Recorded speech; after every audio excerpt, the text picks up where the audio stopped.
Doctor MS Menon ജന്മശതാബ്ദി ആഘോഷവും സാഹിത്യ വിചാരവും സംഘടിപ്പിച്ചു. കൊടകര ഗവൺമെൻറ് LP സ്കൂളിൽ നടത്തിയ പരിപാടി മുൻ വിദ്യാഭ്യാസ വകുപ്പ് മന്ത്രി പ്രൊഫസർ C. രവീന്ദ്രനാഥ് ഉദ്ഘാടനം ചെയ്തു.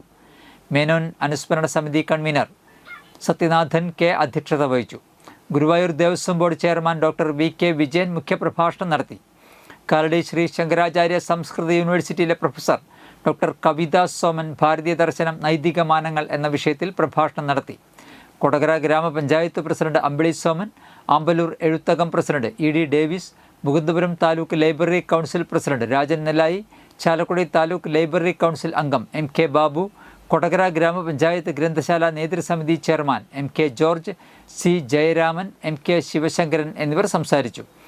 ചടങ്ങിൽ ആമ്പലൂർ എഴുത്തകം പ്രസിദ്ധീകരിക്കുന്ന NVയുടെയും രംഗനാഥാനന്ദയുടെയും നാട്ടിൽ എന്ന പുസ്തകത്തിൻ്റെ പ്രീ പബ്ലിക്കേഷൻ കൂപ്പണിൻ്റെ വിതരണോദ്ഘാടനം professor C. Ravindranath Anandapuram Sreekrishna higher secondary school മുൻ പ്രിൻസിപ്പാൾ B. സജീവന് നൽകിക്കൊണ്ട് നിർവഹിച്ചു.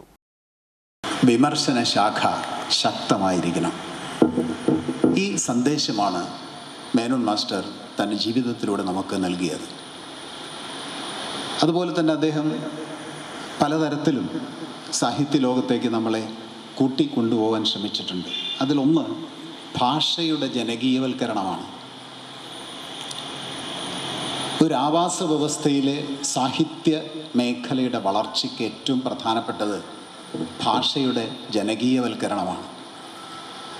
ഭാഷയുടെ ജനകീയവൽക്കരണത്തിലൂടെ സാഹിത്യ ലോകത്തേക്ക് ഒരുപാട് സംഭാവനകൾ ഉയർന്നു വരും എന്ന് സമൂഹത്തെ കാണിച്ചു കൊടുത്ത ഒരു പ്രദേശം കേരളം തന്നെയാണ്. എഴുത്തച്ഛൻ മണിപ്രവാള സാഹിത്യം വളരെ പുഷ്കലമായിരുന്ന ഒരു കാലത്ത് മലയാളത്തിൽ തന്നെ കവിത എഴുതണം എന്ന് ശഠിക്കുകയും മലയാളത്തിൽ സാഹിത്യം കൂടുതൽ വളരണം എന്ന് ലക്ഷ്യമിടുകയും സമൂഹത്തെ അതിനുവേണ്ടി ഒരുക്കുകയും